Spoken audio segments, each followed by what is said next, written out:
Le magazine littéraire Épilogue est une présentation de la Librairie du Quartier. Vos prochaines lectures vous attendent au 1120 Avenue Cartier. Troisième service de Geneviève Bossé, c'est publié aux éditions Spiritus Tremens. On va parler de la démarche aussi d'édition avec Geneviève qui, pour la première fois, se retrouve dans la chaise de l'invité d'Épilogue, à laquelle tu collabores depuis plus de 2 ans maintenant. Oui, presque 2 ans.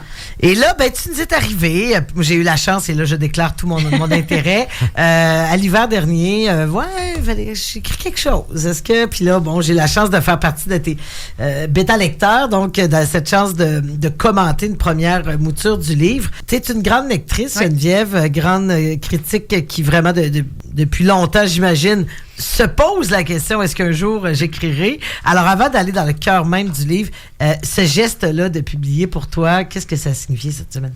C'est presque un hasard, malgré que, on peut dire que les hasards n'existent pas, mais j'avais des idées, je pourrais écrire sur tel sujet, puis là, mon chum qui écrit, hey, j'ai trouvé une idée de roman, mais moi, j'ai pas le temps, je te la donne. OK. Puis, moi, au départ, je trouvais que j'écrivais pas bien. Moi, j'ai enseigné le français pendant 23 ans. Ce qui fait en sorte que... Une vie consacrée aux mots, là. Oui, ce qui fait en sorte que moi, des fois, j'écrivais des petits textes là, pour des exercices, puis il me semble que c'est pas si bon que ça, mais on est souvent mauvais critique. Puis, en fait, troisième service est arrivé comme ça. Un déclic, une idée, puis ça a été... Ça m'a comme obsédé pendant 2-3 jours, cette idée-là. Puis c'est... je vais utiliser le terme épiphanie, mais j'ai ressenti le besoin d'écrire ce que j'avais vécu, mais pas nécessairement... Oui, ce que j'avais vécu, mais je voulais pas que ça soit moi qui soit au cœur de l'histoire, parce que, le phénomène de l'autofiction au Québec est très, très présent depuis quelques années. On aime, on n'aime pas. On aime quand le sujet nous touche. Je voulais pas que ça soit l'histoire de Geneviève qui soit au premier plan. Ce qui fait en sorte que tout ce qui s'est déroulé ce jour-là, c'est ça l'essence même que je voulais faire ressortir. Parle-nous de ce jour-là, Geneviève. Oui, c'est ce que j'allais dire. Ce fameux jour. Alors, c'est le récit d'une soirée dans un restaurant de Québec. On est dans un contexte où une soirée peut prendre une tournure. C'est un peu l'ouverture à la surprise, à la spontanéité. Il y a une galerie de personnages là-dedans et tu le dis, ton personnage, en fait, est témoin de tout ça, mais c'est aussi une réflexion. Et ça, c'est là qu'il y a une grande originalité sur le service à la clientèle, sur cette relation unique entre un serveur barman et la clientèle. Cette épiphanie, là, tu l'as eu en sortant de cette soirée-là, parce qu'il s'est passé de quoi, cette soirée-là? Oui, il s'est passé de quoi, puis... je me suis rendu compte aussi qu'on fait partie de ce qui nous arrive par nos décisions, mais surtout par notre réceptivité aux émotions, aux gens. Et le service à la clientèle, pour moi, ce soir-là, j'ai été excusez l'expression, j'ai comme pogné mon 2 minutes. Parce que oui, je vais au resto, mais là, j'ai comme senti qu'il y avait un cran de plus dans l'approche préconisé par le barman. Barman. Qui s'appelle Samuel dans le livre. Peut-être dans la vie aussi. Peut-être dans la vie. Puis, donc, dès les premières minutes, il y a des gens comme ça qu'on rencontre, parce que moi, c'est vraiment l'être humain, là, Samuel dans l'histoire. Ouais. Et dans la vraie vie, c'est l'existe. Il devient le personnage. Il devient le personnage. Et on rencontre des gens et on réalise qu'ils sont sincèrement intéressés par ce qu'on dit. La majorité des gens le sont, mais il y avait comme une autre dimension. Ce qui fait en sorte que dès les premières minutes de cette folle soirée-là, ce huis clos, en fait, parce que l'histoire se déroule sur quelques heures, tout était en place pour que la magie opère. Et la magie, il y a 2 parties. Il y a le magicien et les spectateurs, en fait. Puis c'est la fusion de ces 2 parties-là, de ces 2 entités-là, qui, ce soir-là, à mes yeux, parfaite. Et le service à la clientèle, si le client est disposé à, c'est là que ça prend toute son ampleur. Et les images sont... il y a quelque chose, tu le dis dans le livre, il y a quelque chose de la séduction, de la chasse même, de la proie, parce que pour ces gens-là, puis d'autant qu'on peut le nommer pour les gens de Québec, bien sûr qu'ils le connaissent, c'est Kablou Pouliot, donc ancien associé avec Raphaël Théberge de l'Hôtel Kunda. C'était une soirée, maintenant propriétaire du Courbouillon, on y reviendra, le lancement fort couru a eu lieu la semaine dernière. Mais donc, c'est quelqu'un, et on le sait que dans la vraie vie, c'est quelqu'un pour qui c'est une vigilance de tous les instants. Oui. Donc, oui, le côté chasse, parce que Samuel est un chasseur. Alors, puis, il y a toute une philosophie entrepreneuriale chez Raphaël et Samuel. Puis, quand tu arrives dans un restaurant, ben, tu es sur un territoire adverse. Ouais. Donc, il y a toute cette dynamique-là, cette chorégraphie-là qui existe. De territoire adverse ou de prise en charge? Ben, de prise en charge. T'es pas en train de lutter. Mais t'es en concurrence avec pourquoi tu viens chez moi. Ah, OK, plutôt que les 100 puis, autres restos. C'est de tirer avantage. Donc, juste la question « Salut, ça va? Mm-hmm. » Ben, la façon dont tu réponds, tu viens de donner une information à la personne qui t'a accueilli. Fait que moi, c'est ça qui me fascine dans cette approche. Mm-hmm. Puis c'est un plan. Fait que la chasse, oui. Fait que oui, tu peux être une proie de façon imagée, mais la proie, c'est à elle d'être wise. Puis de OK, c'est ce qu'il veut. Fait que c'est vraiment...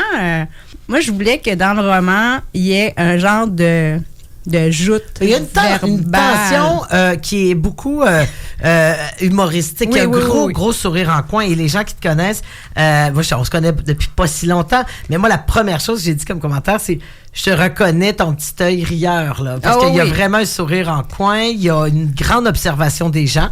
Nous sommes deux fans avoués de People Watching. Brian, Simon, regardez les gens vivre et leur imaginer des vies.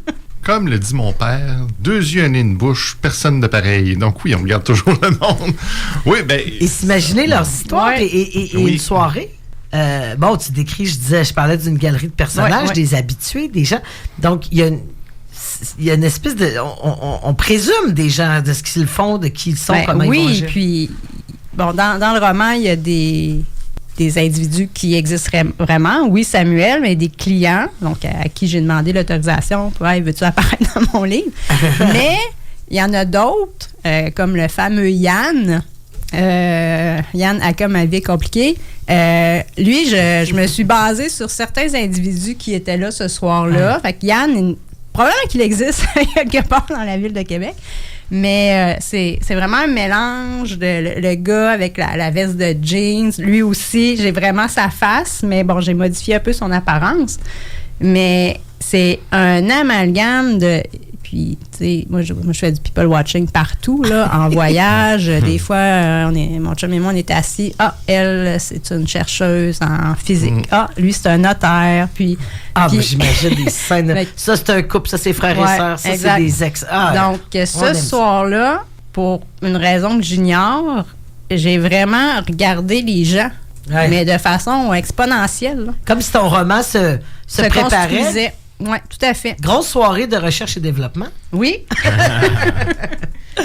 On parlait de ce déclic, donc de décision d'écrire. Le monde de l'édition, c'est quelque chose du moment où tu dis, moi, je le fais. Il n'y a pas d'éditeur, disons, officiel, réputé. Tu dis, on y va. Il y a de nouvelles façons de publier aussi aujourd'hui. Et ça fait partie de l'aventure. Ben oui. Puis bon, il y a 2 façons de voir. Hein? Je suis publiée par une maison d'édition reconnue qui a pignon sur rue, Consécration. Oui. Mais moi, après avoir eu des refus ou pas du tout de réponse, parce que c'est comme ça que ça se passe, je voulais quand même faire vivre Troisième Service. Puis, je me suis tournée vers l'auto-édition. Alors, il y a différentes façons de faire, certaines qui sont quand même assez dispendieuses. Moi, je suis inconnue, là, donc je voulais pas vendre un roman 40 $. Là, donc, ce qui fait en sorte que je me suis tournée vers une plateforme qui plaît, qui déplaît, mais pour les besoins de la cause, j'ai décidé d'y aller de l'avant avec cette plateforme-là, que je nomme pas. mais si les gens veulent acheter, ça commence par AMA puis ça finit par Zone. Voilà, merci Valérie. Puis l'avantage, bon, il y a des avantages et des désavantages. L'avantage, c'est que j'ai eu j'avais carte blanche pour tout. Le contenu, la mise en page, la première de couverture, le résumé. Ça, c'est une grande richesse de pouvoir tout décider. C'est pour ça que j'ai fait appel à des bêta-lecteurs. Donc, il y en avait 5 6 au total.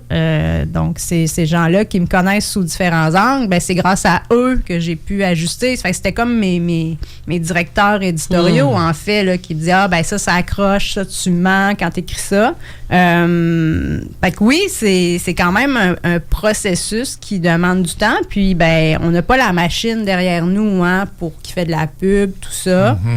C'est pour ça que l'auto-édition, puis ça se démocratise de plus en plus. Puis, et la qualité de l'ouvrage, je suis quand même contente du... non, mais moi, j'adore la typographie, le style, parce que parfois, les gens, on veut en mettre trop, des fois, parce que des choses que je remarque, parfois, c'est des mises en page un petit peu moins évitantes. Juste la couleur du papier. Moi, je voulais pas que ça soit blanc. Beau. Donc, moi, du papier blanc, avec une écriture noire, ça m'agresse l'œil. Fait qu'on a même le choix du papier, puis ce qui fait en sorte que l'auto-édition, oui, il y a des préjugés. Ah, ben, n'importe qui, monsieur, madame, tout le monde peut s'éditer. Ben oui, ben pourquoi pas? Ben voilà, d'autant pourquoi que... pas? Oui, puis d'autant que c'est une expérience en soi. Je t'ai vu travailler sur ta couverture, sur le lancement. Parce qu'il faut en parler, ce livre-là, il entre... Moi, c'est quelque chose qui m'a frappé au lancement dimanche dernier. C'était en plein après-midi. Le restaurant Le Courbouillon était plein parce qu'il est à cheval entre le milieu littéraire, le milieu de la restauration. Il permet une incursion dans ce milieu-là. Il est en vente au Courbouillon sur la rue Saint-Joseph, d'ailleurs un des plus hot nouveaux restaurants de Québec, qui a 8 mois à peine et s'impose. Donc, d'être comme... on dirait que le lancement, c'était comme le livre mis en scène. Il y avait quelque chose, il y a une grande cohérence entre ce moment-là où ça prend vie dans des lecteurs qui viennent de ce milieu-là aussi. Ben oui, parce que Raphaël et Samuel l'ont lu en tant Raphaël en tant que bêta-lecteur chef, parce que c'était important pour les gars que tout ce qui était en lien avec la restauration soit crédible. Ouais. Puis moi, c'était un souci que j'avais aussi, ce que fait Samuel dans ses gestes de tous les jours, quand il est derrière le bar ou quand il fait du service à la clientèle ou quand il s'occupe de ses employés, en fait, parce que c'est un patron. Des fois, on l'oublie un peu que c'est un patron. Dans un monde... Pas facile. Puis, Raphaël, on le voit un peu moins. Bon, il est en cuisine. Mais de faire... Puis en fait, les gars, ils ont été super généreux de me permettre de faire ça au Courbouillon. Puis, c'est comme la finalité, en fait. Donc, on est tout au long de l'histoire, on est dans un restaurant, on lit ce qui se passe dans un restaurant.